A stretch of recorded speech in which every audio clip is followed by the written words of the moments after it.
Hello दोस्तों, आप सभी का how to study easy way family में मैं हार्दिक स्वागत करता हूं। साथ ही आप तमाम विद्यार्थीगणों की सफलता का कामना भी करता हूं। जैसे कि आप सभी को पता है कि मैं अफ्रीका कॉन्टिनेंट से क्लासेस को स्टार्ट किए हुआ हूं और आज अफ्रीका कॉन्टिनेंट से संबंधित जितने भी एमसीक्यू हो सकते हैं जो एग्जाम संबंधित अभी तक पूछे भी गए हैं और आप उसको बनवा दिया जाएगा। और इसके बाद जो है कल से हम एशिया कॉन्टिनेंट को स्टार्ट करेंगे और फिर वही सिस्टमैटिक ऑर्डर में, जैसे कि लेक के बारे में, सागर के बारे में, आइलैंड के बारे में, कहाँ ओशनिक करेंट्स है, सारे अलग अलग डायमेंशंस में बताएंगे। तो इससे आपकी जो तैयारी है बहुत ही अच्छी हो जाएगी। तो आज हम सबसे पहले एमसीक्यू बनवा देते हैं और इसके बाद आप लोग भी इसी एंगल से अपना प्रैक्टिस करते रहिएगा तो तैयारी अच्छी हो जाएगी। तो चलिए अपनी सेशन को कंटिन्यू करते हैं। सबसे पहले जैसा कि बोर्ड पे आप देख पा रहे होंगे, MCQ of African continent. Africa continent से आने वाले जितने भी क्वेश्चन हैं, ये सब जितने भी देख रहे हैं सभी एग्जामिनेशन में प्रीवियस यूपीपीसीएस हो या यूपीएससी हो या बिहार में बीपीएससी हो गया या राजस्थान पीसीएस हुआ, एमपी पीसीएस हुआ, तमाम स्टेट पीसीएस और यूपीएससी और अन्य जो एग्जामिनेशन हैं उस सब में पूछे हुए क्वेश्चन हैं। ये क्वेश्चन बस बनाने का मतलब यह है कि आपका एक डायमेंशन पता लगेगा कि पढ़ने का डायमेंशन क्या होता है और जिस एंगल में हमने पढ़ाया उसी एंगल में ये क्वेश्चन हैं। तो चलिए हम वन बाय वन प्रैक्टिस करा देते हैं, थोड़ा सा एनालिसिस पावर बढ़ा देते हैं। पहला क्वेश्चन है कि किस महाद्वीप में देश की संख्या सबसे अधिक है। ये शायद बीपीएससी का सवाल है और बीपीएससी से पहले ये और भी एग्जाम में पूछा हुआ है, यूपी एग्जाम में पूछा हुआ, यूपी पीसीएस के किसी एग्जाम में। तो सिंपल है, आप भी बता सकते हैं, कोई भी बता देगा क्योंकि क्वेश्चन आ गया तो बता सकते हैं। इसलिए प्रीवियस ईयर्स के क्वेश्चन को देखना जरूरी है कि आपको एक एंगल पता चला। इस बहाने आप क्या करेंगे, अफ्रीका कॉन्टिनेंट में सबसे ज्यादा जो है देश है, सबसे अधिक देश किस देश में है, अफ्रीका कॉन्टिनेंट में। इसमें जो है 54 जो है कंट्री है। उसके बाद यूरोप में जब आइएगा तो यहाँ 51 कंट्री मिलेगा। एशिया में जब आइएगा तो यहाँ 50 कंट्री आपको मिलेगा। और जब नॉर्थ अमेरिका में जाइएगा, नॉर्थ अमेरिका, तो उसमें 23 देश मिलेगा। नॉर्थ अमेरिका में कितना देश है, 23, ठीक है। उसके बाद साउथ अमेरिका जब आइएगा तो उसमें 12 देश मिलेगा और ऑस्ट्रेलिया कॉन्टिनेंट में जो है 14 देश मिलेगा। तो आपको हो सकता है कि नेक्स्ट एग्जाम में यहाँ से सीखने का बात क्या है कि नेक्स्ट एग्जाम हो सकता है कि पूछ ले कि किस कॉन्टिनेंट में सबसे ज्यादा देश है, अफ्रीका को हटा दे, ठीक है। पहला नंबर यूरोप ही डाल दे, फिर एशिया डाल दे, तो उस समय फिर यूरोप आपका आंसर हो जाएगा। अब हो सकता है अफ्रीका यूरोप हटा दे तो तीसरा नंबर फिर एशिया हो जाएगा। ये तो एज ए हुआ कंट्री के हिसाब से कि किस देश में सबसे ज्यादा जो है मतलब देश है, किस कॉन्टिनेंट में। लेकिन अगर ये एरिया के हिसाब से सवाल बन जाता तब ये आंसर चेंज होता, बोल देता कि किस महाद्वीप यानी कौन सा महाद्वीप क्षेत्रफल में सबसे बड़ा है, एरिया में, तब आंसर सीधे एशिया आ जाता, तब आंसर बदल जाता, एशिया कॉन्टिनेंट आ जाता, फिर अफ्रीका कॉन्टिनेंट, फिर नॉर्थ अमेरिका, साउथ अमेरिका, है कि नहीं है। तो इस तरह से फिर ये चेंज होता है। तो आपको पैटर्न समझ रहा है, सवाल पूछ रहा देशों की संख्या। बहुत लोग जो जल्दबाजी में होंगे वो क्या करे होंगे, बस मार गए होंगे एशिया, निकल गए होंगे, ये नहीं कुछ देख रहे हैं क्वेश्चन देश पूछ रहा है। इसलिए क्वेश्चन ना प्रीवियस ईयर्स की जो क्वेश्चन आंख खोलने के लिए काफी होता है, लेकिन स्टूडेंट सीरियस ले उसको तब। इसलिए जब आप प्रैक्टिस करें प्रॉपर अच्छे से करें, क्योंकि वही क्वेश्चन है जो आगे आ सकता है उसी से रिलेट करके। तो आप समझिए कि क्वेश्चन इसी तरीके से या तो देश के हिसाब से पूछा गया या वो एरिया के हिसाब से पूछा जाता है, ठीक है। फिर और भी एंगल से पूछे जाने की संभावना है, जैसे कि कौन से कॉन्टिनेंट है जिसमें सागर सबसे ज्यादा है, या कौन सा कॉन्टिनेंट है जिसमें डेजर्ट ही नहीं पाए जाते हैं, या कौन सा कॉन्टिनेंट है जो प्यासी भूमि का देश कहा जाता है। तो पूछने के तो बहुत सारे स्टाइल हो सकते हैं, लेकिन आपके पढ़ने के स्टाइल जब तक स्किल डेवलप नहीं होगा तो बड़ा मुश्किल होता है जवाब देना। तो देखिए, एक नंबर का क्वेश्चन समझा दिया अच्छे से, और भी कई अप्रोचेज होंगे। दूसरा सवाल पूछ रहा है ड्रैकेंसबर्ग पर्वत। ड्रैकेंसबर्ग जो पर्वत है ये किस देश में है, कहां पे है। तो जब आप ड्रैकेंसबर्ग पर्वत देखिएगा तो इस ऑप्शन के हिसाब से अफ्रीका किस साइड से है, यानी कि ये दक्षिण अफ्रीका, इसमें जो ऑप्शन है इस हिसाब से दक्षिण अफ्रीका होगा। लेकिन दक्षिण अफ्रीका जान लेना ही काफी नहीं है। जब अफ्रीका कॉन्टिनेंट बनाते हैं तो ये जो एरिया है यहाँ पे, यही पे ये वाला एरिया में ये डक्कन्स बर्फ मिलता है, यहाँ पे ये है डक्कन्स बर्फ। इसी में एक देश लेसोथो मिलता है। दक्षिण अफ्रीका एक कॉन्टिनेंट है, एक दक्षिण अफ्रीका एक देश है, इसी में एक लेसोथो कंट्री यहाँ मिलेगा। यानी कि जब आप देखेंगे तो यहाँ पे क्या है, ये जो एरिया है ये ड्रैकेंसबर्ग पर्वत है, ये दक्षिण अफ्रीका है, और यहीं पे एक लेसोथो देश इसी यहाँ पे। तो लेसोथो कंट्री अगर ये दो दे देता, लेसोथो भी दे देता दक्षिण अफ्रीका, तब आपको ये वो लेसोथो दक्षिण अफ्रीका दोनों मारना होता। लेकिन इस ऑप्शन में बोत्सवाना दिया हुआ है, तो यहाँ पे तो नहीं है, इसे बहुत डिस्टेंस पे है, नामीबिया में नहीं है, तो इस हिसाब से दक्षिण अफ्रीका आपका सब सही हो जाएगा।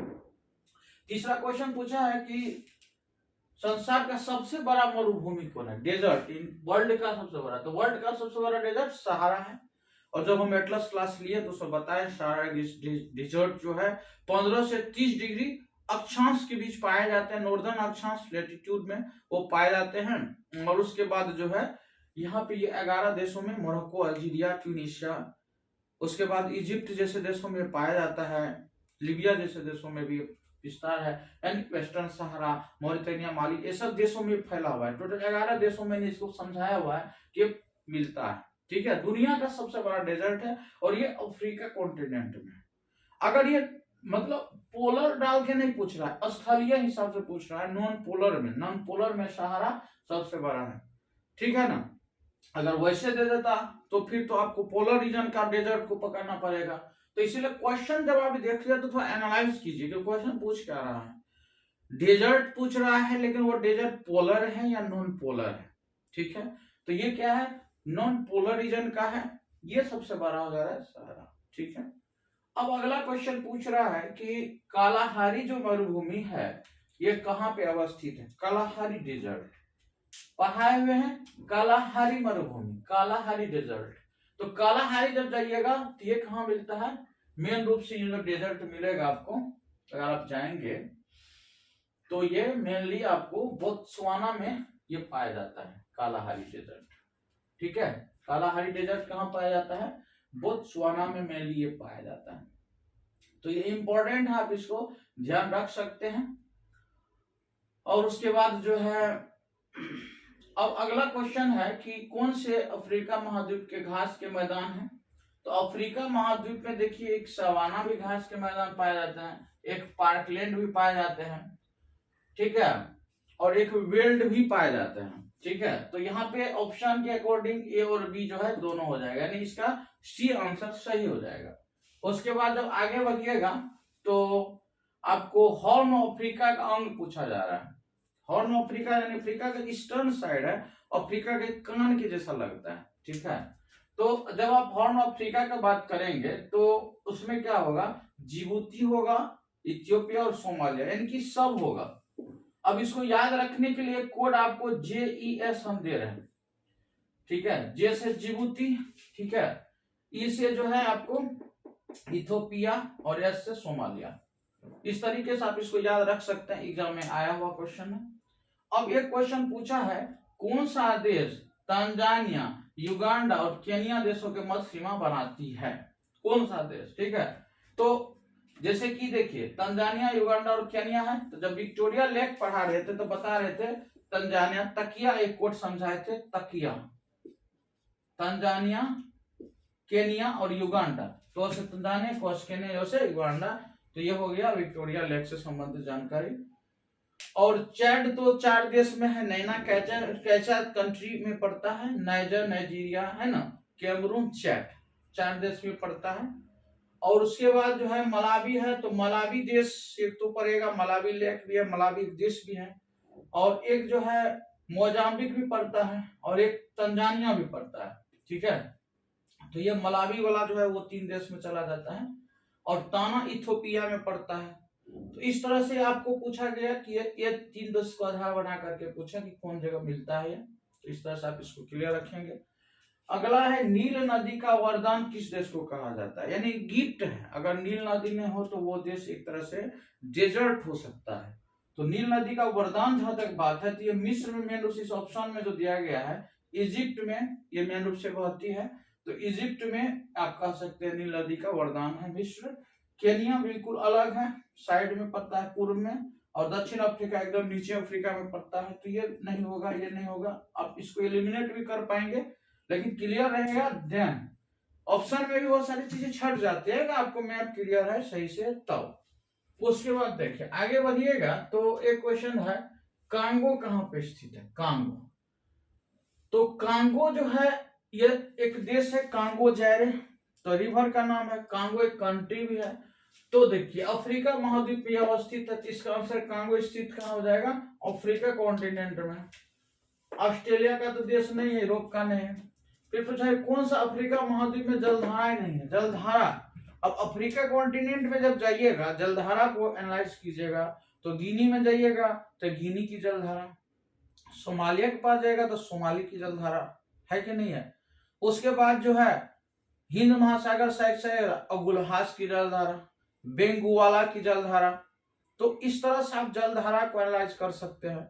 तो ये क्वेश्चन आपको बन जाएगा। अब इस ऑप्शन में बोल रहा है नहीं है, तो ये इंपॉर्टेंट है। नहीं, कौन सी अफ्रीका महाद्वीप जलधारा नहीं है? नहीं जब भी एग्जाम में दे तो घेर देना चाहिए, क्योंकि ये नहीं बहुत कंफ्यूज करता है एग्जाम हॉल में।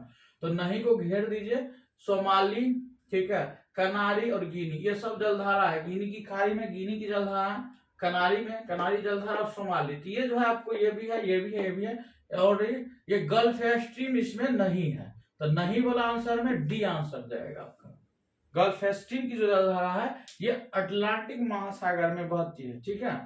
तो अटलांटिक में बहती है और यूरोप साइड से है, यूरोपियन क्षेत्र पड़ेगा तो वहां पे, इसीलिए आप इसको हटा देंगे। ये सब आपको अफ्रीका कॉन्टिनेंट के तहत और ये बहने वाली जलधाराएं हैं। उसके बाद अफ्रीका महाद्वीप कौन सी नदी जो विषुवत रेखा को 2 बार काटती है? कई बार आपको मिलेगा पेपर में। ये जो है कांगो जायरे, दोनों नाम है। तो इस ऑप्शन में देखिए कांगो भी दिया हुआ है, जायरे भी दिया, इस हिसाब से आपके और भी दोनों आंसर होगा। और नील नदी तो नहीं होगा, नील नदी तो ऊपर है, तो इसीलिए कांगो नदी और जायरे रिवर दोनों नाम है। ये रिवर कांगो जायरे, तो वो आपको हो जाएगा इक्वेटर को 2 बार क्रॉस करने वाली रिवर, इसलिए होगा। अब ब्लू नील नदी का उद्गम कहां से है?